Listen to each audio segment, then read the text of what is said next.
Da da da da da da.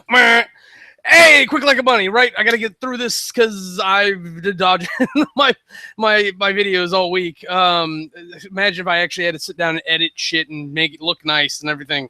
I'd be out of my fucking mind. Just trying to games and stuff, because that's what we talk about, right? Well, Friday we finally got to play some Forgotten King.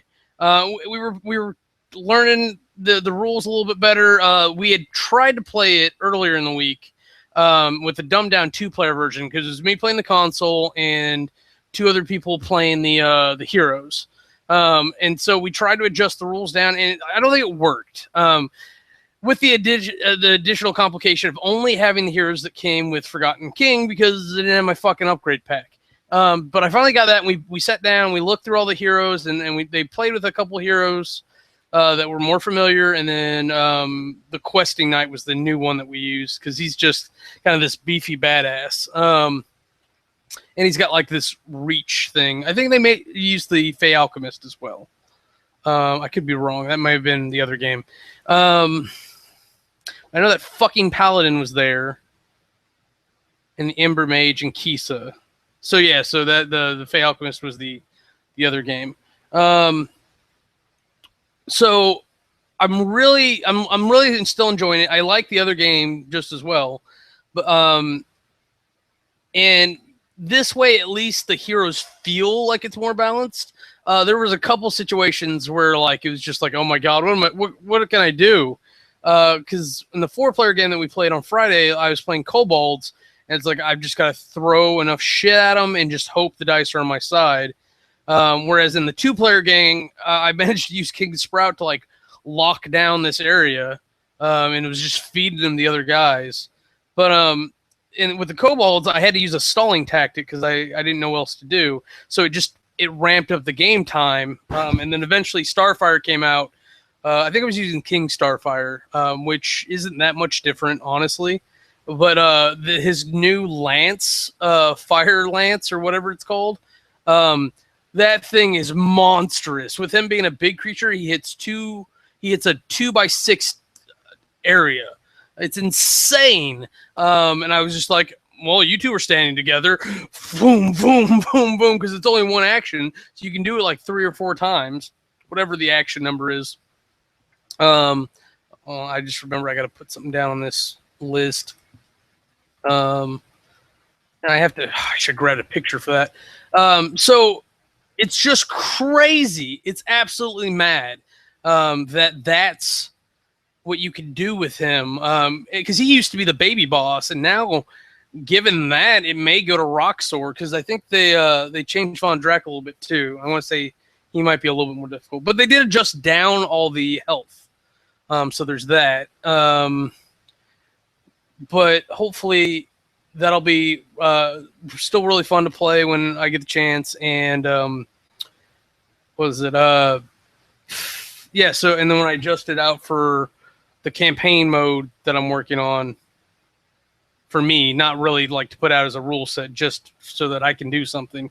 I can adjust that out a little bit and rearrange what order the bosses appear in. So that was pretty much Friday. Let's see. Sunday. Smallworld. We went full hog on Smallworld. It was like I wanted to show, because so I was playing with my friends, and they already know Smallworld. They have it on Steam. They've got like the basic race expansions. So they play with each other there, and then they're a couple. They don't just play with each other in real. Okay, anyways, so I was like, okay, let's pull out all the expansions you haven't seen and play with everything.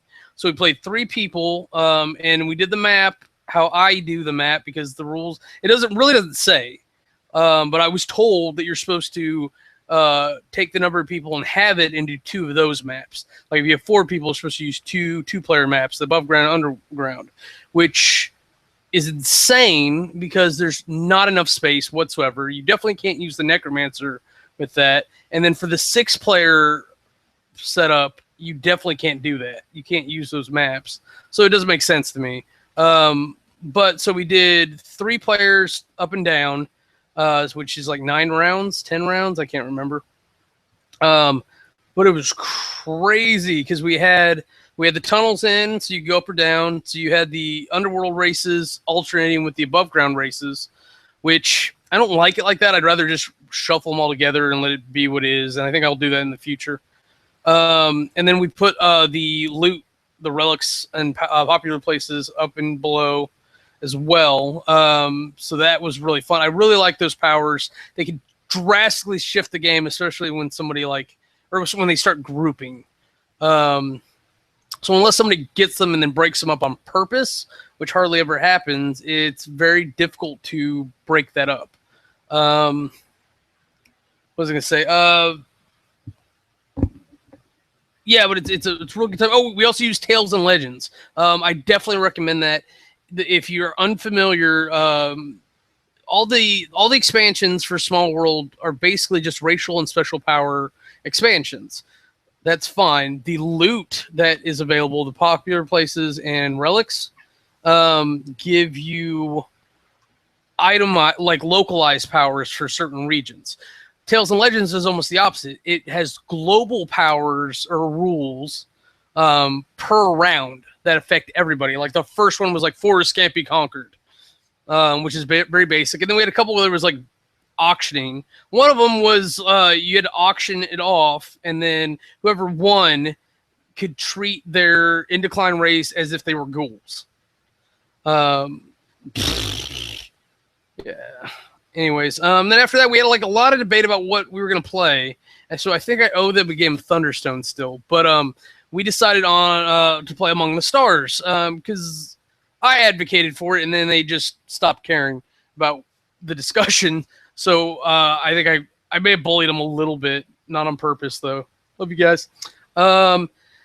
So I don't get to play Among the Stars because when I first got it, I was like, oh, I love this game so much. It seems like such a cool game. It's a drafting mechanic like Seven Wonders. Everyone likes Seven Wonders. We can play it relatively quickly as long as everybody plays quickly, which doesn't happen because people don't do that. But I was also trying to put in all the expansions. I looked at the rules and I was like, oh, I like these variants. Let's use these because they're in the rule book and they can't short me if they're in the rule book. And we had a couple hiccups getting started with it, like you do with any game, it would seem, because people interpret things differently. And I occasionally feel like I'm illiterate when I read things. I've got to play through it. And then I tried to put in the other stuff to give us the full experience. And apparently other people got overwhelmed. I'm like, it's not that big a thing. You can just choose not to use them.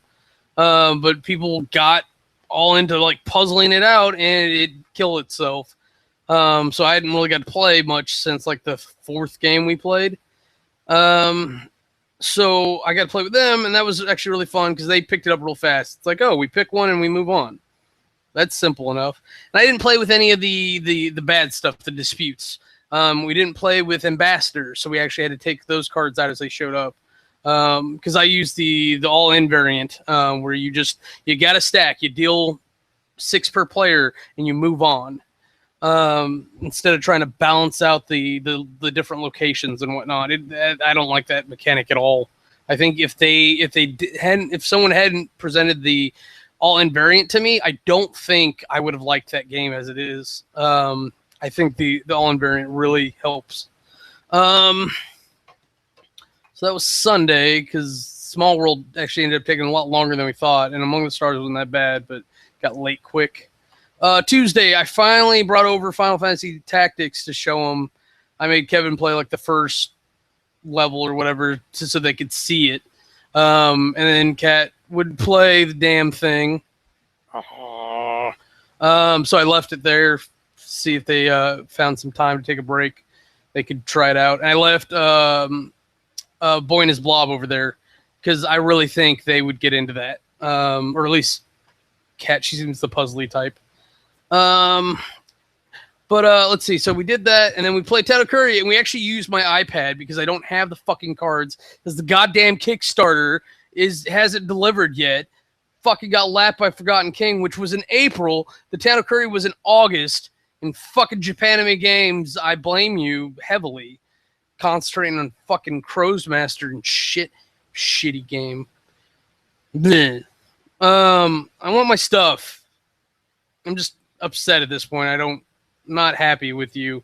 Maybe after I get it and I'm done staring at it in rage, I'll be happy. Because I really like the game. It's a fantastic game. It's my favorite deck builder. The theme's a little weird, but if you just move past that and look at the mechanics, it's fantastic. I love that you can chamber out your victory points. You can't do it in the base game because that's what comes on the iPad. There's no expansions or anything. But the base game is there, and there's only one victory point card that you can't chamber out.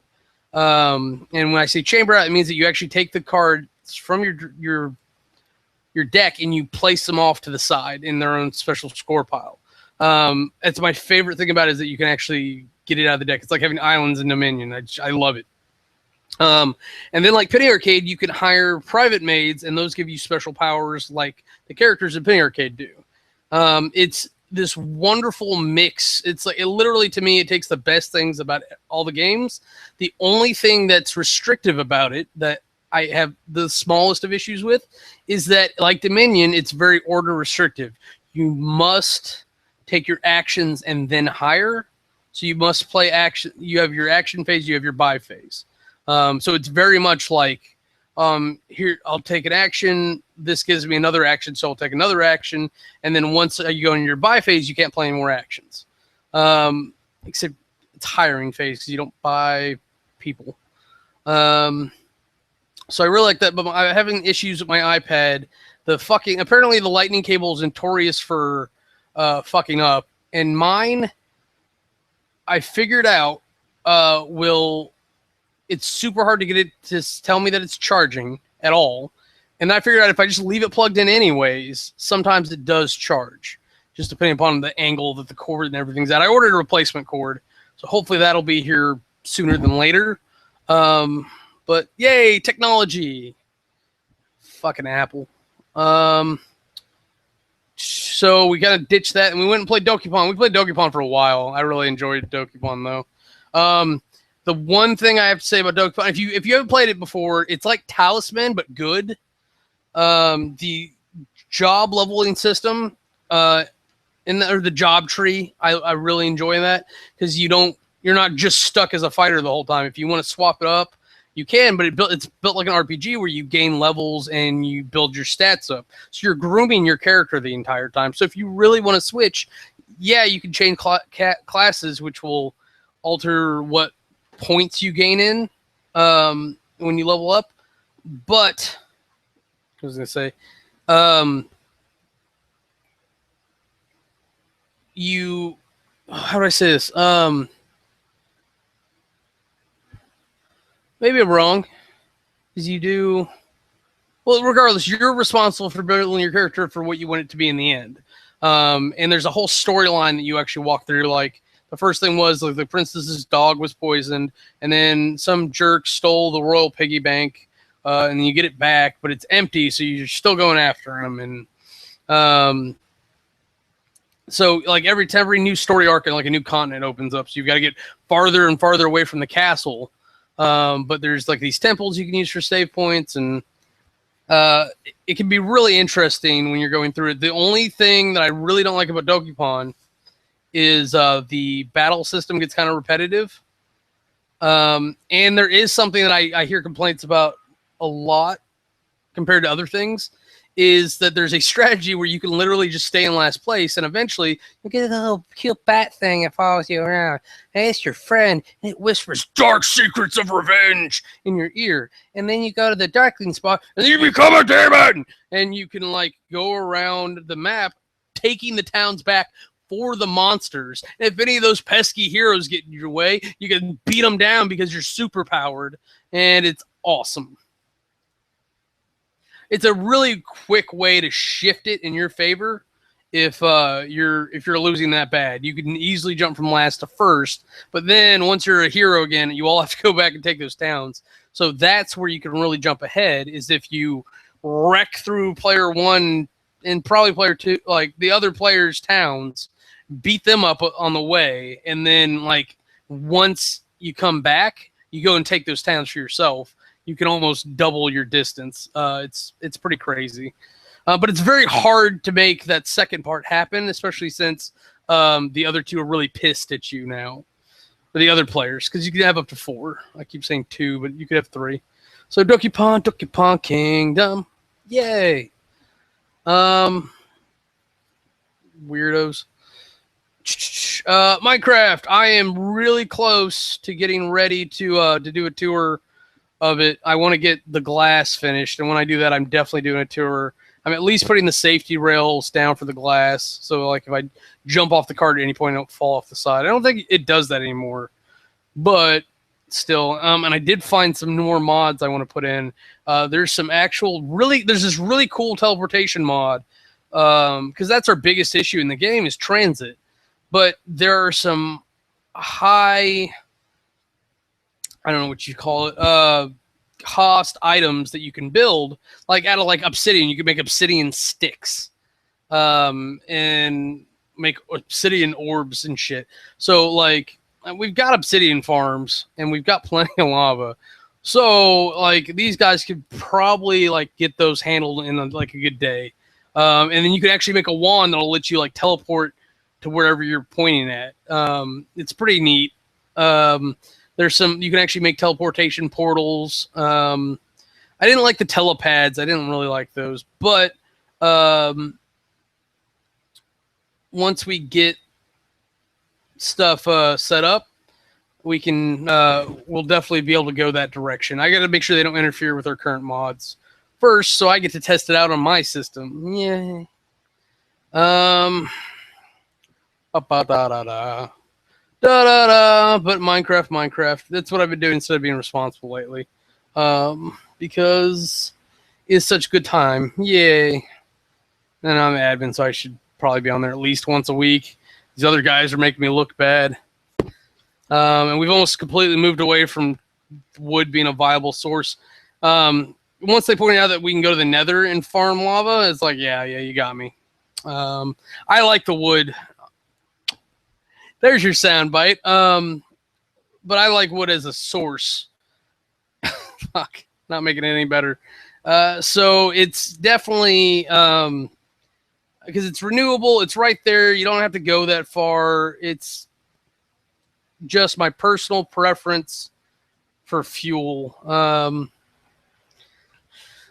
I don't know. I gotta get.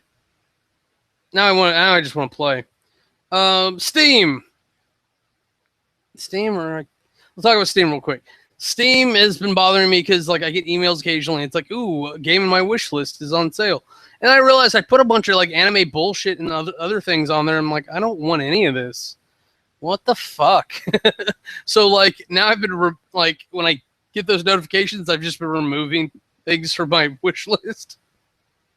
It's actually pretty ridiculous now that I think about it. But hey, it be what it be, yo. Let's see. IK Unleashed. Hey, Rooster. This has been a weird bird. Like, I finally got through, like, the scenario, so I know it. And I can just fake my way through it and have them roll dice and be like, you made it! Oh, no, looks like you slipped on a banana peel. Roll to see how much damage you take. I don't know.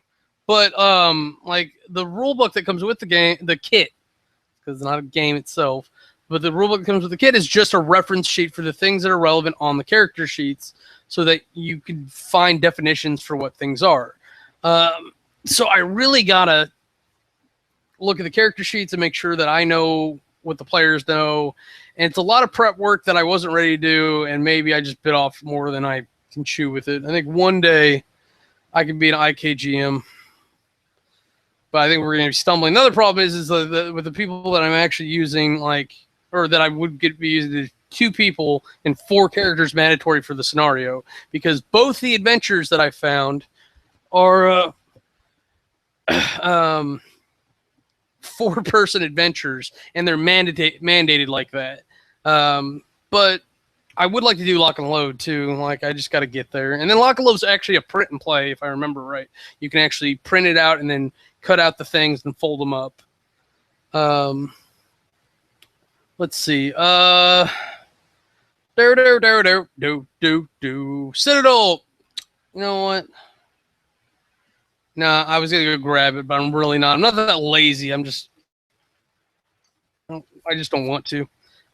Citadel has released new cases, and I thought they were a lot bigger, because the one I got is like this, and it has 4 shells, and then each shell has 2 layers.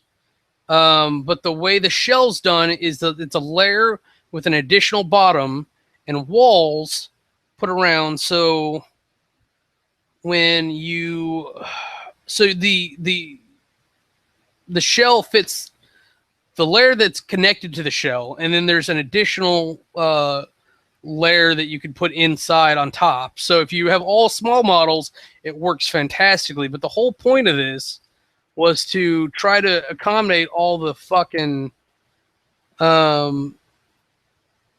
giant models that they're selling now, because they're bringing out Reaver Titans and all kinds of craziness. So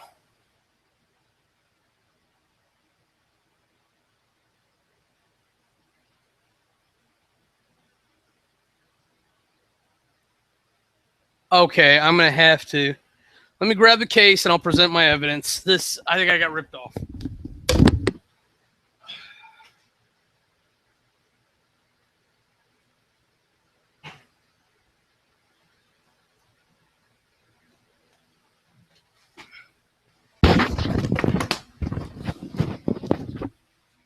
Now, and maybe I'm just looking at the things wrong. And it says Crusade on the thing. You can see there, if I'm not blinding you. Jesus, how does light work?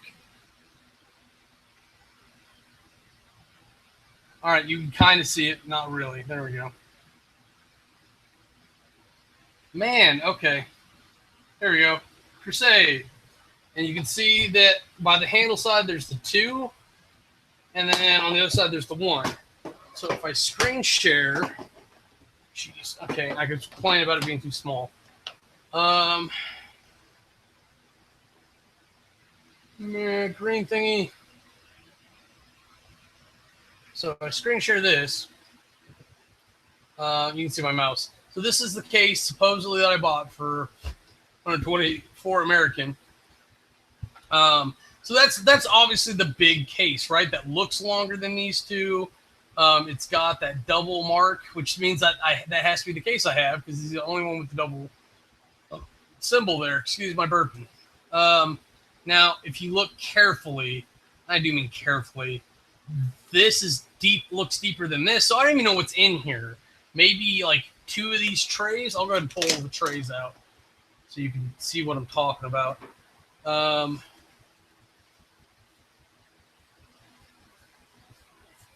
Which side do I want to pull out? Oh, okay. So let me go back. So the battle figure case may actually be deeper, but I think let's look and see if they say, because yeah, okay. So it's got, see, there's the shell, and then there's a layer on the inside. You can't really see because I've got, there we go. That right there is the layer that I'm talking about, and that's the shell. And I'll show you a little bit clearer here in a second. But look how tiny that's got to be compared to this. I don't know why you're eating cardboard, man. So let's just go back to my camera. I've got some books and crap in here, so let me get rid of that. But I'll show you exactly. No, don't eat it. Moron. So here's the little layer for my head. They come with, and then like these are privateer press models. These are not Games Workshop models. So I've got like some larger beasts here, like a Carnivian, Warpware, and 2 Ironclads for those that are in the know, and then some dog guys from Circle or Boris. But the whole thing is that these are supposed to expand to fit whatever you need to fit in there. So if you've got like a big orc dread, like super dread or something, you can stick them in there and just shove all the foam to the side, which is kind of what people were doing with the old foam cases anyways. But they'd have to rip the foam out. And then even the Privateer Press War Room stuff had pick foam, which I didn't like. And this is neat. And for me, since I don't have any other models to put on top there, for this group, I'm just putting it on top like that. Let me pull out the other side, and I'll show you what I'm doing with them. And this does not seem to be a thing Citadel has ever figured out how to do properly, even though they make glue. You got to be careful because on the sides will come apart, so those may have to be re-glued. Oh my god. All right, so yeah, for the record, anything that sticks straight up on this big a model, you're an asshole for making. It looks great, but I don't enjoy it. So these are slightly smaller models. There's some medium-sized warjacks in here. And then theoretically, I can put more models down there. And maybe that's what I should be doing, is putting the medium-sized models on the bottom and then just put small models up top. But right now, I've got about one shell of these. This case holds 4 shells. So I can hold a fair bit of models. Like looking on it, like when I'm done buying IK, or not IK, but Warmahorde's models, I'll probably just have half this case filled. Because I need some solos for Everblight. I need a couple Ravagors, some Nephilim bolt throwers, at least 1 Tariff. I can't remember if I need 1 or 2. And then I need some Defenders, like a Hunter. What was it? I think that's it. I've got the Gobbers on the way to finish out my Engineer squad. Because I had bought a single Engineer once upon a time. So I'm not used to dealing with these cases, but it's nice. I like having the case. I like having a case. Let me say that, not the case, but a case. Is good. So I'm glad I have a case. I actually liked the other cases though. The problem was the foam, and that may or may not fix my issues. What I really got to do is go over to my buddy's house and get my Super Dungeon Explorer stuff and put that in there and see how that fits. Because it may make loading or unloading a lot easier or a lot harder, especially with the small models, because god damn it, those are hard enough to store as it is. I may have to take some of the old foam, rip some stuff, and make tiny things for it, and just keep a sheet of that on hand. I don't know. I'll figure it out. We'll probably have a whole discussion on that like next week, because that's going to be the end of the show right there. All right. I've got to go because you're going to see me over on Jam on Toast. If you look around the screen, you see things like this and that. And if you look at the very bottom, I don't know why I turned my hand like that. Bottom. No, go this way. Right there. Go to that channel. I'm going to do a watch spot as well. And then I've got to eventually go over to HTKB and do like kind of a live vlog at some point. So, oh, damn it, kitties. Bye. You'll see me next time.